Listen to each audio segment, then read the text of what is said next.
तुम्ही किंवा तुमच्या मुला-मुलींनी 12वीची परीक्षा दिली असेल तर ही बातमी तुमच्यासाठी महत्त्वाची आहे। कारण मुंबईलगतच्या विरारमध्ये 12वी कॉमर्सच्या ओसी विषयाच्या 175 उत्तरपत्रिका या जळून खाक झाल्यात। प्रिया रॉड्रिक्स या शिक्षिका विरार पश्चिमेच्या पोलीस भागात राहतात। 10 मार्चला त्यांच्या बंगल्यामध्ये भीषण आग लागली।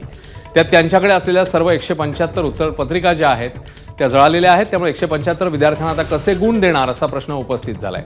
मात्र गुणदान केलेला कागद सुरक्षित आहे, त्यामुळे गुण देण्यात कोणतीही समस्या येणार नाही अशी माहिती समोर आली। मात्र मुळातच उत्तरपत्रिका घरी नेण्याची परवानगी नसताना रॉड्रिक्स यांनी त्या घरी का नेल्या असा सवाल उपस्थित होतोय। आणि म्हणूनच रॉड्रिक्स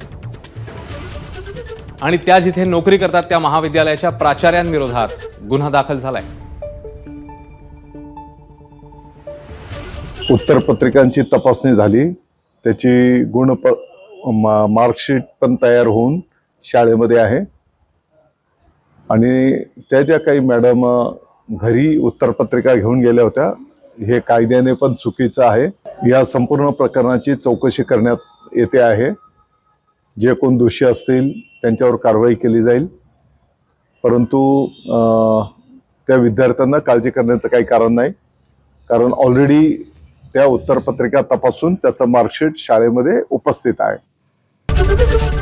एबीपी माझा, उघडा डोळे बघा नीट।